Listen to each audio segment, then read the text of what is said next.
Well, I mean, God, like, again, in this view, really what we're talking about are, like, exemplars or prototype ideas, right? So, in God's mind.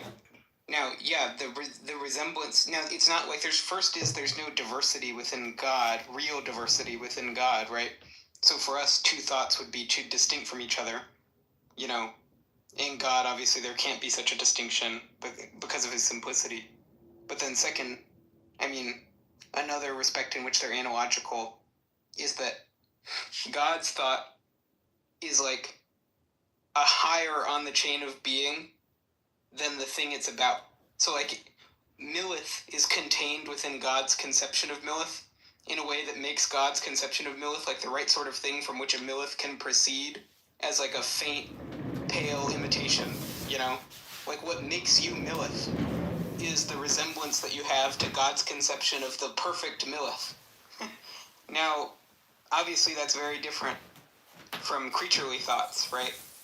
Where creaturely thoughts are even more impotent than creaturely entities that have like actuality, because like my thought of Milith like doesn't have the generative power to bring about a Milith. You know, it's actually in fact like way less cool than a full real Milith. It doesn't even accurately fully convey Milithness. So creaturely thoughts are like far, far weaker expressions of being than divine thoughts. But like the divine thoughts like are said to like eminently contain the creatures they're about. So like we just try to understand or grasp or apprehend like some aspects of creatures. Meanwhile, like God's Milith thought is more Milith than Milith.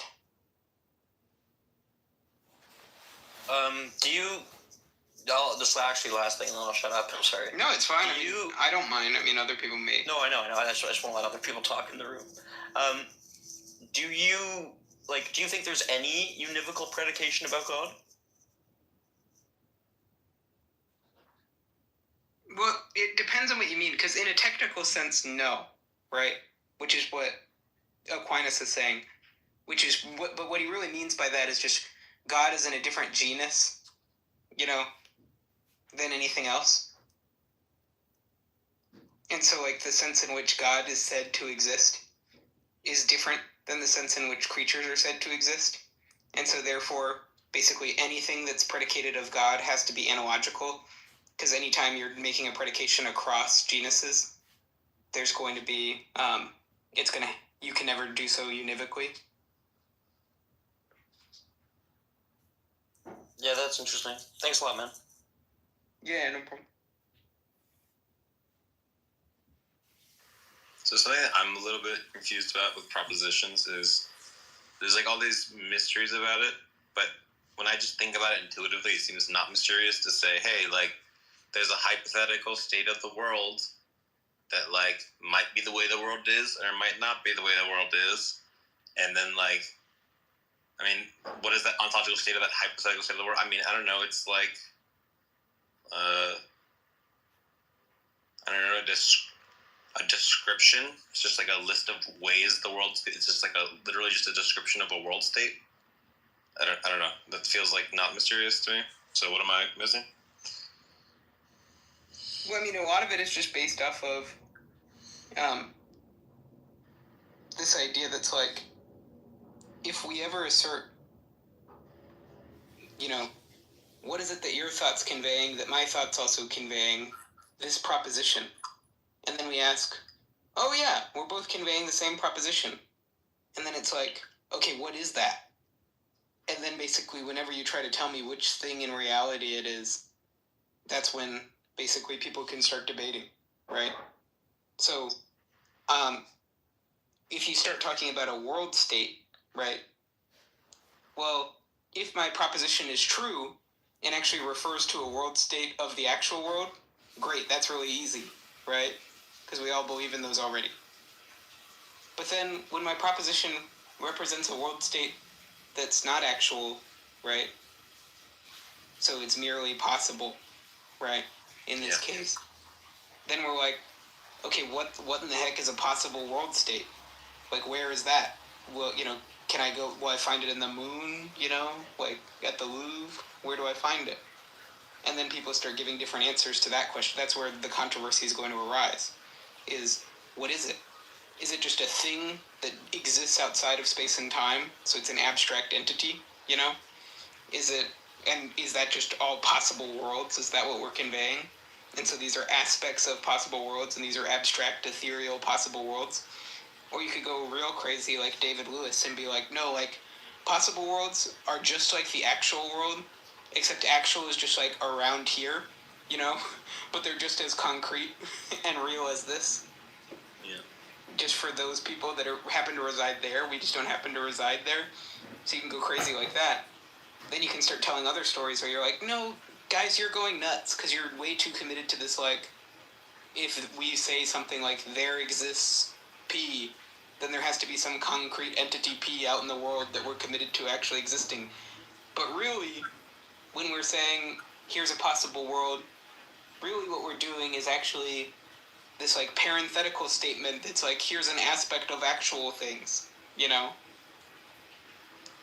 Or it's just like an artifact of our language, or it's a fiction that we're playing with. It's a useful fiction. So you see all those different answers to that question that people can give, and that's where the mystery is, or the debate comes about.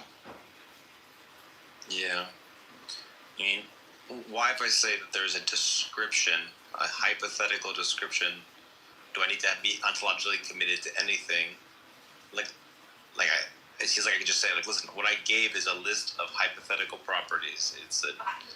There's a dog, and he's got white fur, and then if you are a thing, that has, those success conditions. No, but then there comes the question, so you're saying what makes what you're saying true, that there are these hypothetical properties, and these facts are true about those hypothetical properties.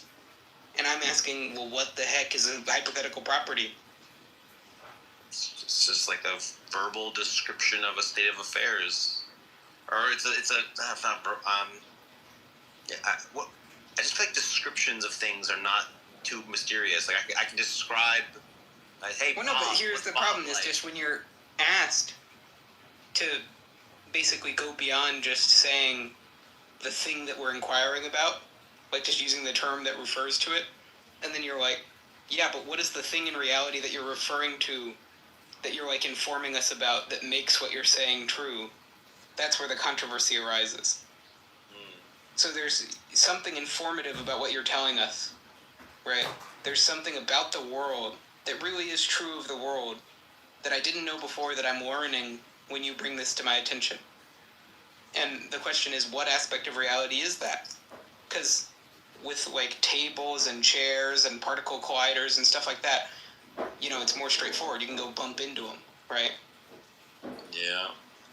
But then when you start talking about things that are like more abstract and immaterial, there starts to be more controversy where you're like, is it just that they're exactly the same as like physical things, except they just don't have the properties that let you bump into them?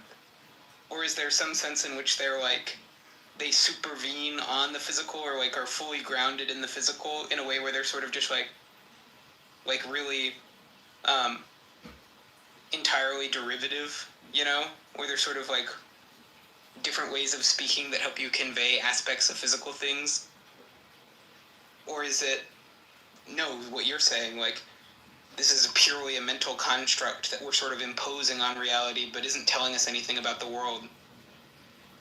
Over and above, just this is a useful way to think about the world to help focus attention or whatever.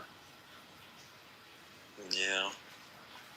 I mean, I feel like I have this intuition that this is just my intuition of how it works. You got the world and how it is, and then you can like label the ways the world is, and then you can ask, hey, does our universe have this, and this label that I've already invented? And then just find out if that's true.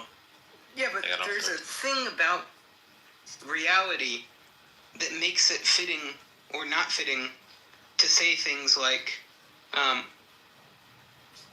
if Ethan had stayed home, he would have been hungry. Right? So there's something about the world that makes that true, right? But it's not the actual physical, events that unfolded. Because what did in fact happen when Ethan went off to the restaurant and ate McDonald's and was full, that's not sufficient to tell you what would have happened had Ethan stayed home, right? So then when I ask, what is it that makes that counterfactual claim true? Like, what is the further fact about reality that's being conveyed to me? Because it can't be about what actually happened, right? So then a thought you could have is, oh, well, there's possible worlds, and those possible worlds, it's facts about those that I'm conveying. So there's certain possible worlds that are similar to the actual world, but they only differ in this one respect, that Ethan stayed home. And the ones that are most similar, when Ethan stays home, but they're very similar, he's hungry. And that's what I'm conveying. Or another approach would just be like, no, like, there are certain physical laws and those physical laws tell us, that if this contingent event had instead gone this other way, and if we had played the tape forward, then this definitely would have happened, or almost certainly would have happened, or what have you, right? And so then, but anyways, so people are asking to provide stories about what makes this thing you're saying true.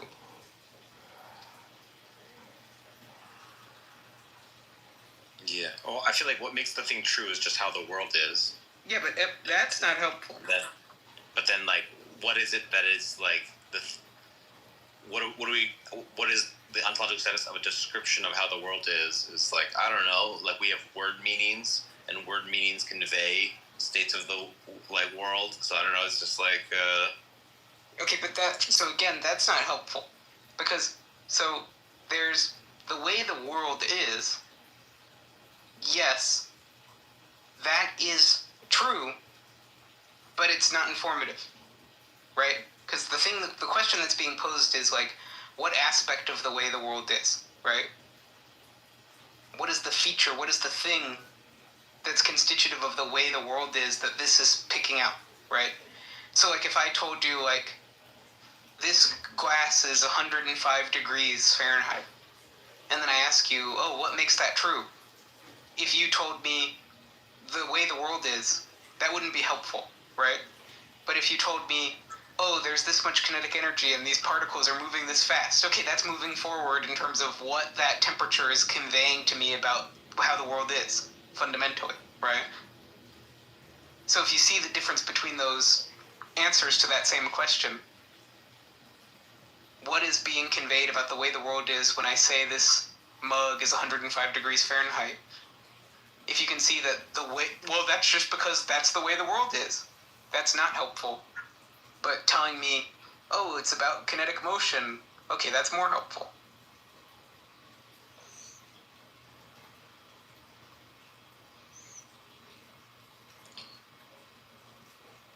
I just feel like there's lots of metaphysical baggage here, and we can get a lot off the ground by just saying there's a way the world is. There's a way that our language can be used to describe the ways the world is. There's ways that our thoughts can express content about how the world is, and then you don't need stuff over and above the world is and our representations of how the world is. And I feel like everything, like there's a lot of but there's a not question. necessarily empty cycles. But that's not. So nothing you've said. None of those things. Everybody already agrees that those things are real, and that they're useful, and that most people can bypass asking about the metaphysical questions, right? And just get around in the world perfectly fine.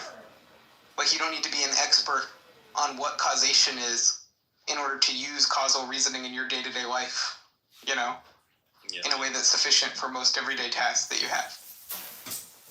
But, that doesn't mean that it's not interesting to pose the question, like when we say X causes Y, what is it that we're communicating about the relationship between X and Y, right? So, just the fact that something's functionally adequate for most everyday purposes doesn't tell you that there's not something interesting that can be learned by asking about the underpinnings of it. Nope, I agree with that. And then if if a person is coming to you and saying, when you're making these claims about propositions or counterfactuals or mathematical objects or whatever, there is something interesting and informative that we can learn by debating about what that's communicating about the nature of reality.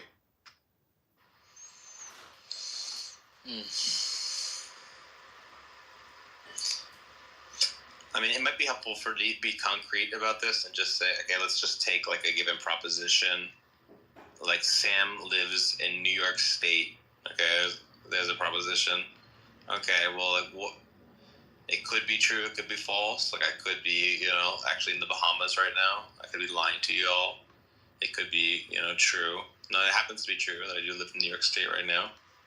And now, what is the status of that proposition that I live in? I mean, there's a sense in which, there's a guy, Sam, and he's in New York State. That's like one reality. And there's another reality, which is like our language is able to express like representations of where things are. And like, it feels like you have to either ask about the map or the territory. And if you're asking about some third thing, you're like lost in the sauce. Well, no, but so there's the problem, which is, so there's what's being represented, right? Which is the world. There's the way you're representing it, which is the mental representation that exists in your head, right?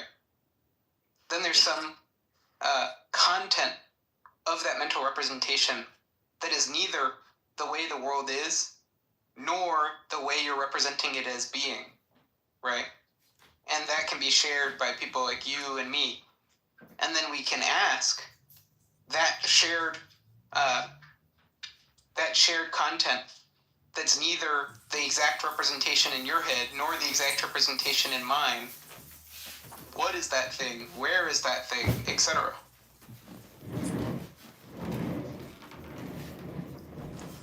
So why do you think that there's the content that's like separate from how the world is or how I'm representing it? Like what motivates that? Well, so one thing is you and me are both representing the world as containing Sam, right? Yeah. So we both have those two representations. So there's something common between those two representations that isn't identical to either of them, because my thought and your thought are not the same, right? Mm-hmm. So then we ask, what is it that is the same about them, right? So we can say, oh, I know there's a meaning that they both have, a sense that they both have, right? But then that's going to raise a further question. What is that thing, right? Yeah. And it's okay. You can give answers of that don't involve saying there's some platonic realm, right? Mm-hmm. But that's the difficulties in formulating those answers are part of the reason why people are tempted to say there's some platonic realm. Yeah. I see. I mean, I don't think your concept of me and my concept of me are the same concept. I also don't think that my concept of cat and your concept of cat are the same concept. But there's something shared between us, right? Yeah, they are very similar. They are very, very similar concepts. Similar in what respect? That they're describing mostly the same. They're mostly picking out the same things in the world. Well, no, but it's not that they're picking out the same thing, because we could both have unicorn concepts that pick out nothing, that it can be very similar, but it's not in what they pick out that actually exists, right?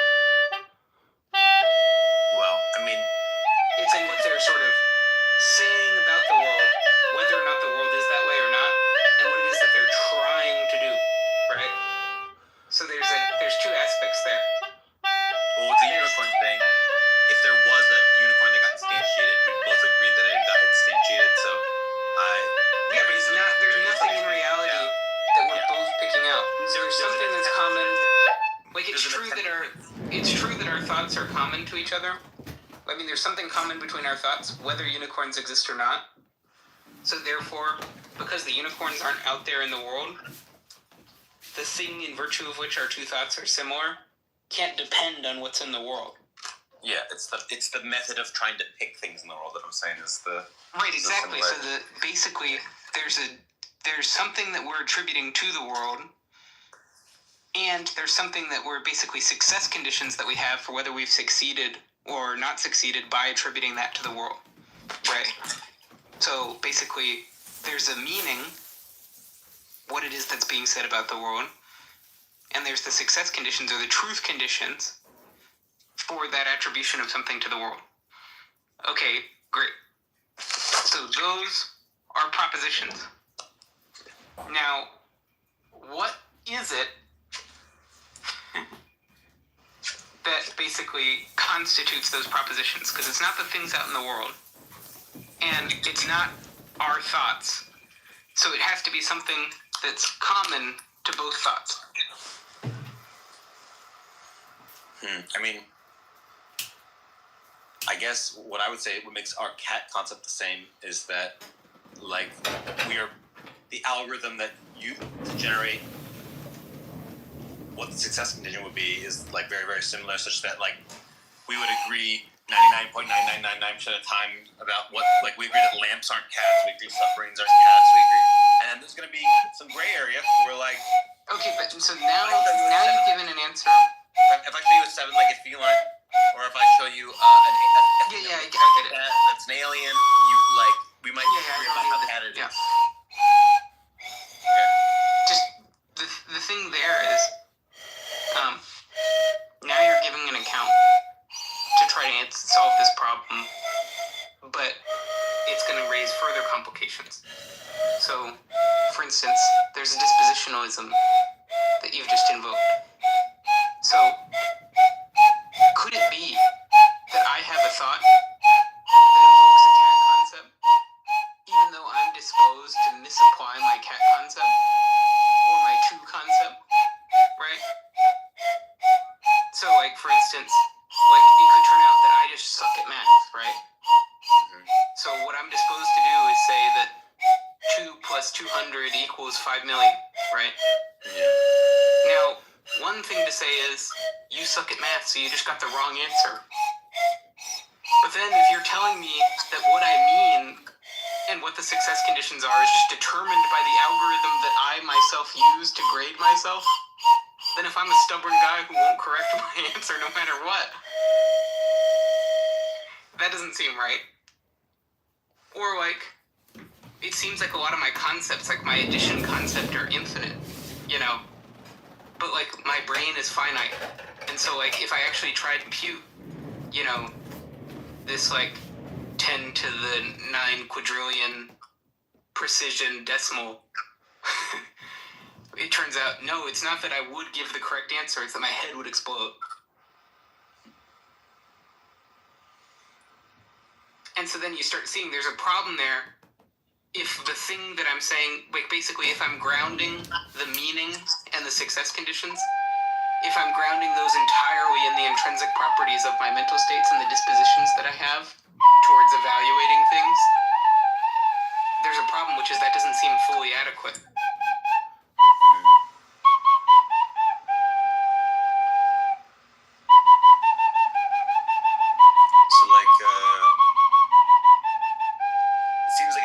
Adequate, and that seems like maybe we can just say that the sort of things that you're bringing up are like details to be worked out later rather than fatal to the theory. No, but they seem like fundamental problems, because the thing you were trying to tell me was true with this theory was that what made it true, that plus meant plus, you know, that I was correct under the conditions I was correct, was just positions to evaluate myself.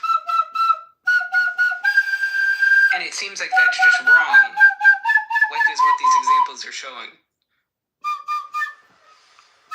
Well, I guess what I'm saying is, it's not my evaluation of myself. It's like, there are certain rules that exist in my mind that I use to evaluate whether a thing is that thing. And you do or do not have the same rules as me. So I have some rules for if something's a cat or not. It's got to have fur and, I know, a list like 1,000 different properties. And then you have a very, very similar list. And so, it's not my imagination. But that's the problem, is that it's the rules themselves. It's raising the problem at another level, which is, in order for that solution to work, you'd have to have something that wasn't Never had one lesson that uniquely determined the rule that governed your usage, right? So like, if I'm coming to you and you're saying, so like the famous example here is Kripkenstein's example, plus versus quas, right? So one version of addition is our version of addition. Then there's another version that's exactly the same, except that 40 plus 80 bajillion actually equals 3, rather than 80 bajillion 40. Okay, and the question becomes... Nonsense is this guy talking about? And the question becomes, what makes it the case that my concept of addition picks out plus rather than quas, right? And you can say, well, it's that the rule addition is in my head, not the rule quas. Yeah. Right? But that's circular. Wait, why is that circular? Isn't there just a fact about which rules in your head? Independent? No, because rules aren't... So if you think your head is made of particles, particles aren't rules. Well, I think that rules could be instantiated. Like, I mean, I don't Well, no, know. but we can go show you, and that's the problem with this whole dispositionalism, right? Is that no brain is going to actually encode those rules, because it's always going to only encode any idealized concept to a finite precision, and it's going to have in the process lots of disposition to do error. So there's the problem of the finitude. Then there's the problem. Precision may be all what you need. No, it's not, because the point is that in order for it to be addition, rather than all the possible quas concepts that we could come up with, it would need to settle every case correctly, in line with our intuitions about addition. So if your brain can't encode a definition with that level of complexity, right, it can only settle finitely many cases in whatever its dispositions encoded, then it's going to need to be that the brain is referring to something outside of itself that settles it, rather than that the brain is encoding within itself. The definition of addition is finally encoded. It's not infinitely complex definition. Well, no, it's that just, you cannot even if you go look at it in a computer, so a computer doesn't encode addition to infinite precision, right? It's going to break down. If you try to have a computer simulate addition, so any computer be a calculator and simulate addition, there's going to be some number, arbitrarily large finite number that you're going to reach, where the computer is not going to actually encode the intuitively correct answer. That's true for any human computer. Because that's a computer. The computer is not doing abstract addition. It is just encoding it in floating point numbers that, yes, have a certain amount of decimal points. Yeah, and so the point is that if you think of the human mind, Axioms, we are encoding an infinite number of additions.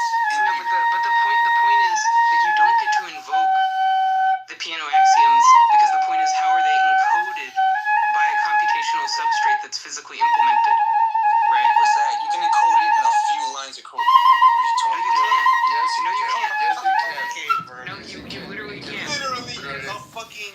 No. And this is a well-known. You have it. No. You have No, it you on a don't. piece You of don't paper. understand. Maybe you can't do it. You can write the That's words. the first year computer science major. He'll do it. No. You can't, because the problem is you can write the words, but anytime you actually try to use the successor function, right? Again, as we established, in the computer itself, it will only define the successor function validly over a finite domain. But So if you just actually try to have the computer conflicting the two things. yes, of course you're only working with the finite domain. You are encoding it on a finite number of rules, right? That is totally given. That's a fact. What you're claiming is that you cannot add forever, and that's not the point. Of course, there's infinitely many numbers, so you can gonna find a number that the computer cannot add because it's just too Yeah, but big. you guys just don't Those are understand two the different argument. things. You can't Those apply are two different things. function infinitely. No, but you're not understanding the argument. You don't have an infinite amount of memory. Not this obvious. But But you're not understanding. the piano axioms and the successor function is a few lines. It's like No, but you don't understand the actual definition. So if we actually go to Lean and we give a definition with where we're trying to define the successor function, right? We're going to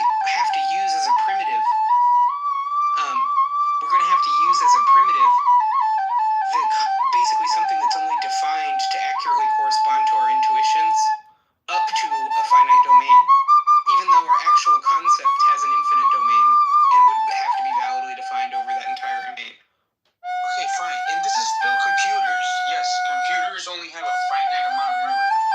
This is not humans. Humans, yes, we can't do a finite number of steps, but have you ever heard of mathematical induction? Like, I don't know what you're saying. Yeah, computers. No, so no one's denying. They're not doing abstract. No one's denying. So this is what the problem is when you jump into a conversation when you don't know the context for the conversation and you're not equipped to have the conversation. So the problem is Just an ad hominem attack. It's not. you just don't know the context for the conversation. No one's denying that humans can do addition. No one's Computers denying can do it too. And computers can encode piano arithmetic. they can't encode it except You insofar.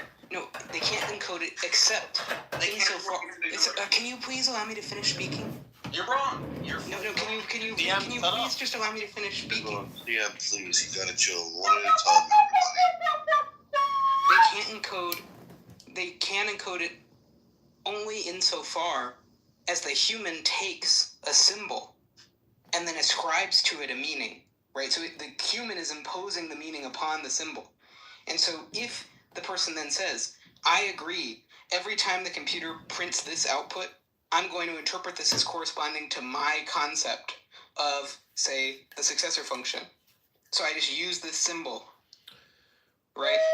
So, but that presupposes that the meaning of the concept is rooted in the human, and then the human is projecting it onto the syntactic item that the computer has.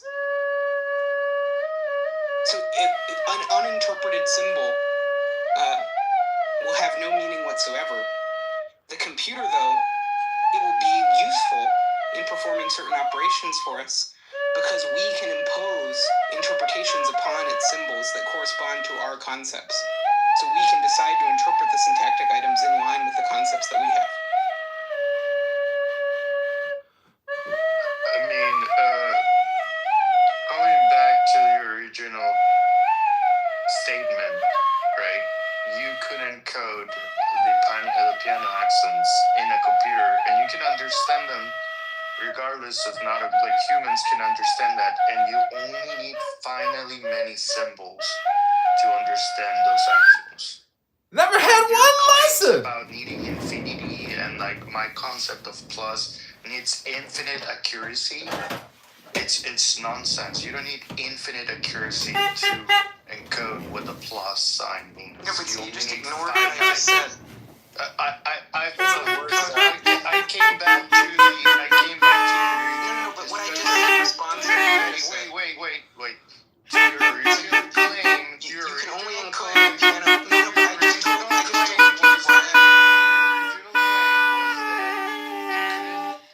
two people couldn't agree on what the plus means or what addition means because you needed infinite number of information to decode. It's more decorative than it is You're functional. not even understanding the original claim. So here's the claims that are being made. The claim is, first, you can't encode, an infinite extension for a predicate on a computer because the computer only has a finite memory, so you could only define it for a finite domain. Now you can decide that you have a definition that has an infinite extension in your head, and you can take a computer symbol and say, I'm going to pretend that this symbol that the computer outputs it corresponds to this concept that has an infinite extension. And so that's you're extrinsically imposing a meaning onto the symbol that the computer itself doesn't encode. Right? And then it's going to be perfectly fine. Because then you can get to where your manipulation Never had of the one symbol follows lesson. syntactic rules, right? But you haven't encoded the actual extension, the infinite extension. So then the claim here is, for humans, right, if what you were trying to say was that the neurons in the brain physically encode up to infinites that have an infinite domain, that would be problematic.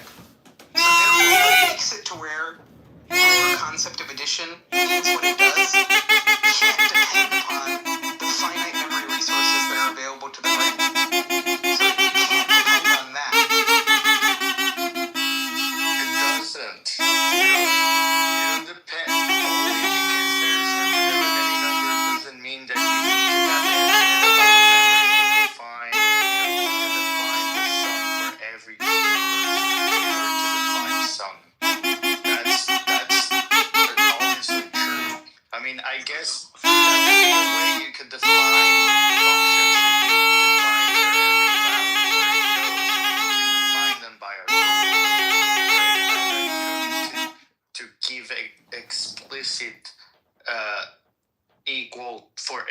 two possible numbers where Yes, they're but gonna you be have to equal the define. point.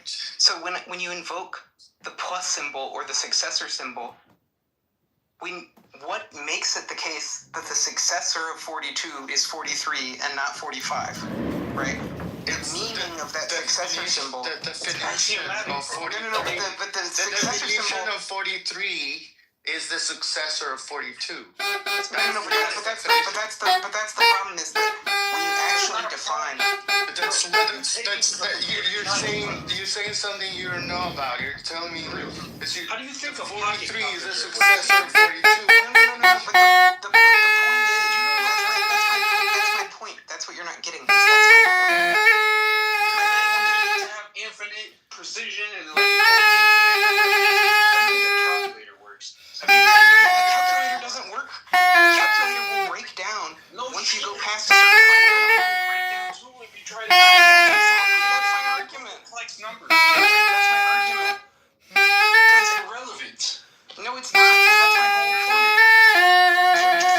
Your brain can't do an infinite number of calculations. No So shit. therefore, Find it, what makes it the case for some arbitrary finite number that the correct answer is what it is can't be that the brain is disposed to arrive at that answer. You don't know mathematics. It's axiomatic. So Literally. now, No, now but that's yeah, my but point. one second, Yeah, Ethan. CM, now that you're caught up in the conversation, we were here like 10 minutes ago before you joined.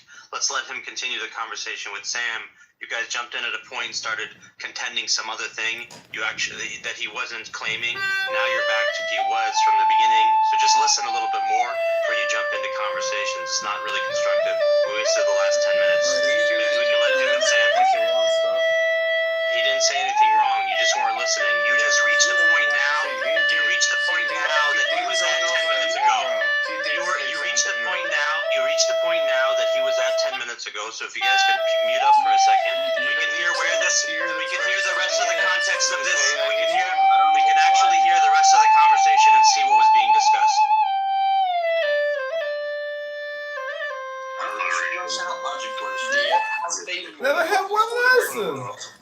Point of moderation. Everyone, please vote on the poll so that we get some idea as to what the common for the lay folk are getting out of this. So please vote. Go ahead. Who's next? I just want to say the context of the conversation was we're debating what propositions were, and I was kind of giving this idea of like you have world states and you have like representations of the world, like maps and territory, and then anything else besides there being maps and territory is adding epicycles that you don't need. And Ethan was trying to say, no, we maybe do need it, that there's something something in common about the representations. Then what is they have in common? And I was saying the algorithm that generates that it's the same representation would be similar, like that. Things like that has problems. So that's kind of where we were with that. Where we were exactly was I was walking through something called the rule following paradox, which is basically just the idea that what makes it the case that a certain thought, right, that encodes a rule, what makes it the case that one rule determines whether the Never thought is had successful or not one versus a lesson. rule that's very similar except slightly deviant from the rule that is intuitively acceptable. It can't actually be the intrinsic properties of the mental states encoding the dispositions to give the right answer, because you don't have enough precision with the finite resources that you have available to encode that. So therefore, there needs to be some kind of external reference to a standard rather than... Ethan, can it just be that both plus and quas are like it's undetermined which concept we have in our mind, and that like they're both encoded by the rules that we have? Is that? Well, I mean, first is... there are more problems that are going to arise if you take that route. But first, let's just acknowledge how counterintuitive that is. Like, one thing that seems very true is that for my addition concept, that there's a uniquely correct answer to what the sum is for each combination of, two integers, right? Your addition concept is not axiomatic or well-defined. This is why it's nonsense. Okay, can you please stop interjecting? You just have no mathematical literacy at all, so can we just move on? I don't. Okay. The joke is so you're saying that You're saying that you can add two numbers and get two different results? I'm saying the opposite of that. It's just crazy that, like, Dunning-Kruger in the room is unbelievable. By what you're saying, calculators shouldn't work. What mathematicians are doing is literal nonsense. Yeah, CM, you gotta stop, buddy. It's really getting annoying now. Nobody's fucking talking to you, bro. You're a fucking moron. You're literally brain dead. Nobody's talking to you. Fucking, this guy, again, I don't think, have you taken computer science class? Seriously? Yes. You know what axioms are? Yes. Okay, so then what's the problem? Then The question we have is not whether axioms exist. It's a question about what makes it to where the axioms mean what they do. So it's a metaphysical question that we're asking. and It's not a question. They're well defined. They have to be. No. But meaning, right? The meaning that they have when we appeal to it, it bottoms out somewhere invoking a primitive, right? So, for instance, if you've ever gone to a logic class, if you go to the logic class and they give you the disjunction symbol and they're telling you the semantics for disjunction, there's going to come a point in time where they're either going to assert that it's primitive or they're going to give you a circular definition, right? Because then that's true for all axioms, is you bottom out somewhere where there's some primitive concept that you're employing where you can't give a further definition in terms of something more basic than it, right? Then there comes up a question, which is... Axiom. Stop. They're trying to go now deep. Yeah, but Ethan, do you have a calculator? Does your calculator work? Come on, man. Just tell me if your calculator works. Shut up, CM. You're not even following the conversation. Nobody is questioning whether calculators. They're not following the conversation. The fact that calculators work. Again, do you know like the P versus NP problem? There are NP complex problems that can be solved in polynomial time. Meaning That's completely irrelevant. no, it's not. Yes, it is. He just wanted to say the word polynomial so he could sound smart. So what you're talking about right now is computational complexity. That's what I'm Okay, talking about. so the asymptotic complexity of decision problems has nothing to do with this conversation. These are just basic problems. Think of Sudoku puzzles. The whole point is basic. The n by n grid of a Sudoku puzzle could get really. Okay, do you know what a decision problem is? But it's fast. If it's hard Yeah, to wait, solve. do you know?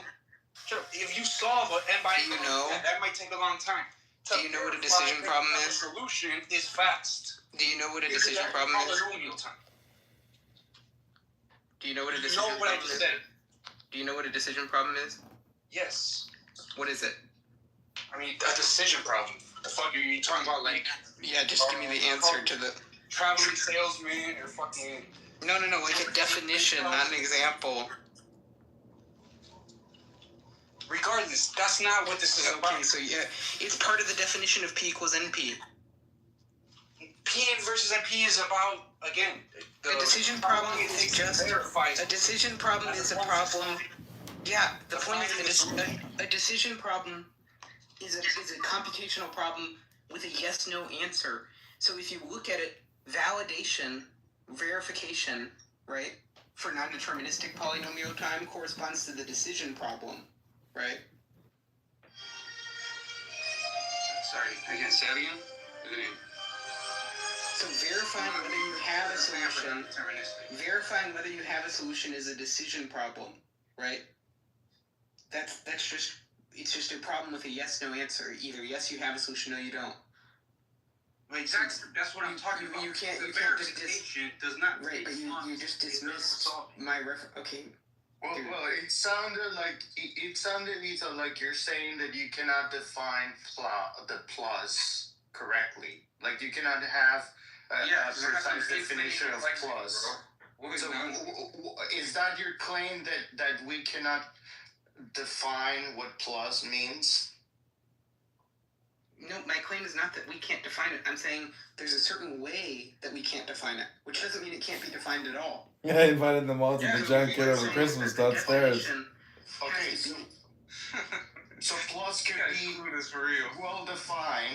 be well defined, so that all of the people who understand the definition agree and understand the same definition. Right? Yes, that's my point. Well, it sounded that you were claiming that there was like a quasi plus that you don't know which one I'm actually thinking. Like you can never know. Right, my claim is that what makes it true that my thought is about plus rather than quus isn't about the intrinsic properties of my thought, but is instead about some plus concept that's extrinsic to my mind, that my mind is referring to. And that concept, it's the fact that I'm referring to that plus rather than quus. It's the fact that I'm referring to plus that makes it to where the success conditions for my thought are what they are, rather than that I have certain dispositions encoded in my mind. So I was giving Sam a motivation for thinking that the meaning of these concepts wasn't something in my head, but was instead something that was a relation between the thought in my head and something outside of my head. So it's an argument for a Platonism. That's what I was giving him motivation for.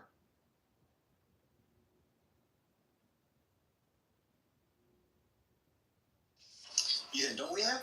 Aldous Huxley Like, sound. example, like when I say I'm gonna go out the door, like I might be referring to the object of the door with the on the hinges, or like the space that the door takes up, or I could be talking about like I don't know, like a couple feet. Like it seems kind of ambiguous when I say door. I can mean a few different things, and this happens all the time with polysemy, and just our language is like this. So if that's how it works for door, why can't it work that way for arithmetic? Is there something like really? It doesn't work for door either. Do you not think that when I say like I'm going to leave?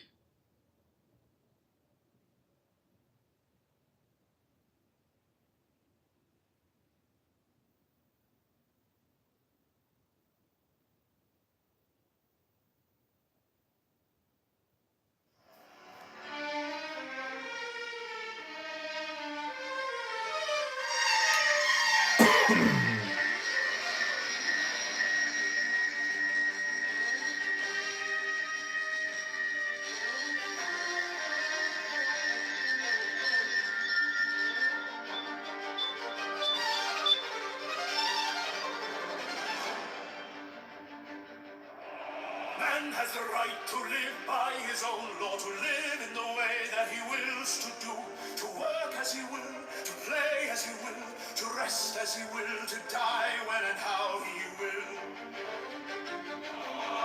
Man has the right to eat what he will, to drink what he will, to dwell where he will, to move as he will on the face of the earth. Man has the right to think what he will, to speak what he will, to write what he will, to draw, paint, carve, etch, mold, build as he will, to dress as he will. Man has the right to love as he will, take your fill and will of love as he will, when, where, and with whom he will. Man has the right to kill those who would what these right to slaves shall serve. Love is the law, love on the will. The law of the strong. Ethan word salad of precision. This is my Ethan word salad room.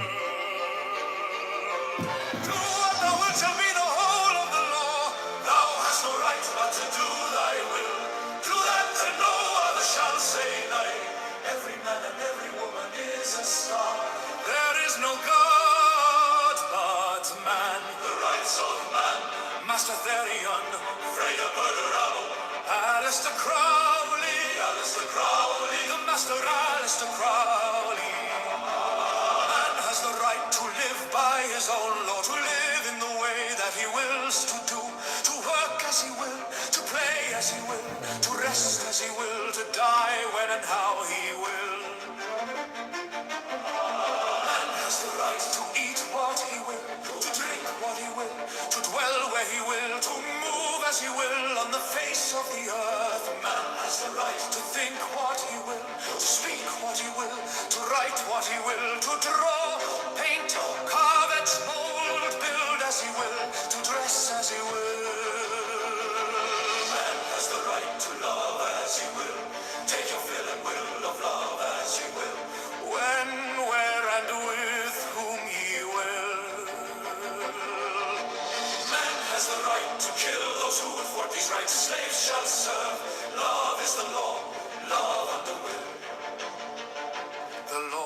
strong. This is our law and the joy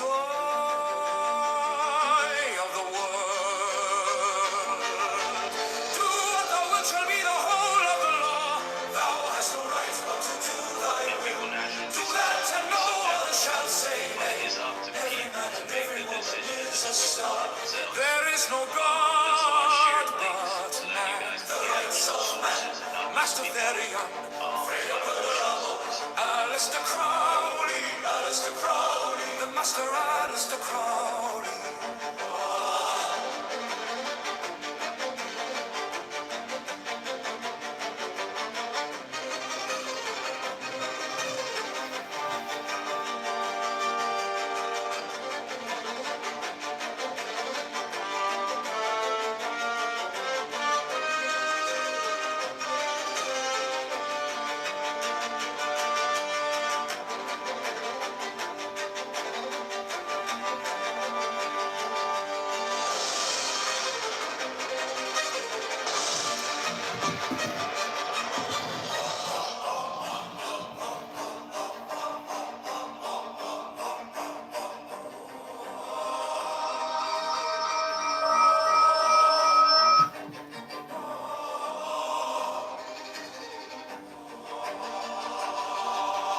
Man has the right to live by his own law, to live in the way that he wills to do, to work as he will, to play as he will, to rest as he will, to die when and how he will.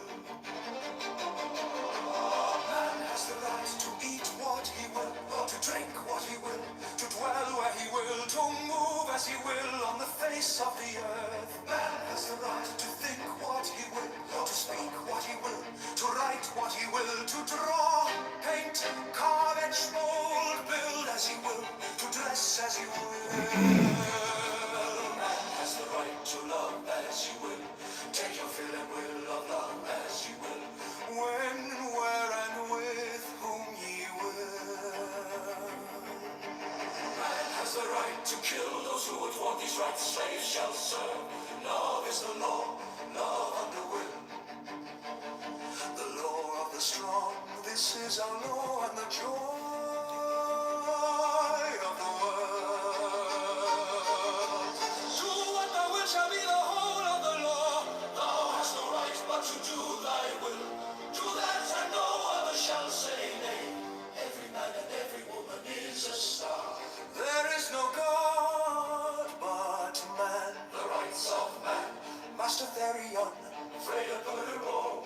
Alistair Crowley. Alistair Crowley. The Master Alistair Crowley.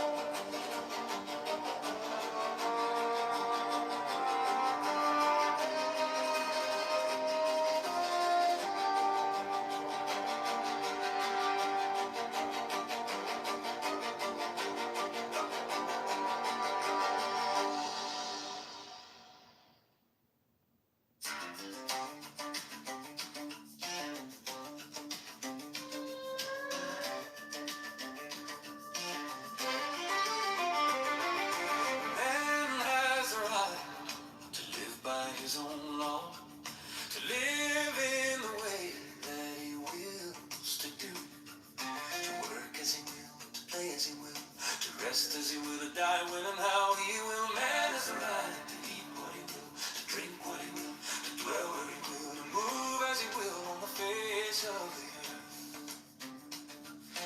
Man has a right to think what he will, to speak what he will, to write what he will, to draw, paint, carve, etch, mold, build as he will, to dress as he will.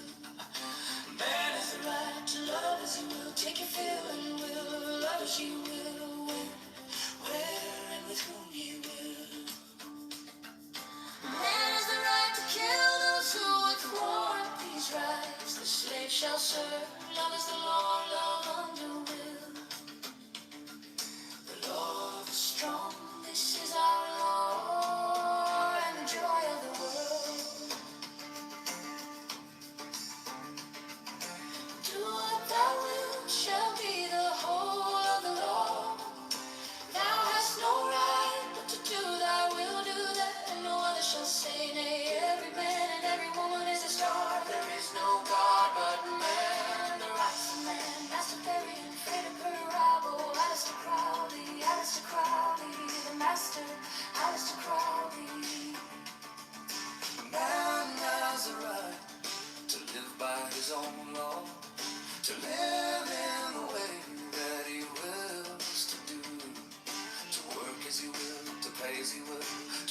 as he will die when and now he will. Man has the right to eat what he will, to drink what he will, to dwell where he will, to move as he will on the face of the earth. Man has the right to think what he will, to speak what he will, to write what he will, to draw, paint, carve, etch, mold, build as he will, to dress as he will. Man has the right to love as he will, take and fill and will of love as he will, when, where, and with whom he will. Man has the right to kill those who would thwart these rights. The slave shall serve, love is the law, love under will.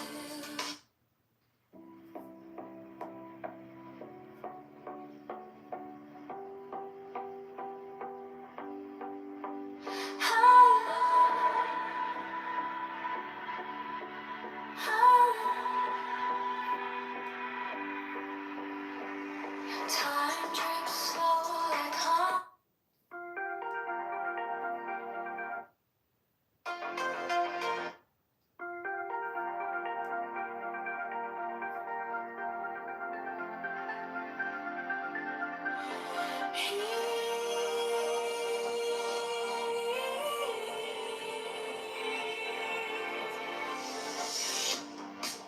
In the dark, it starts so small.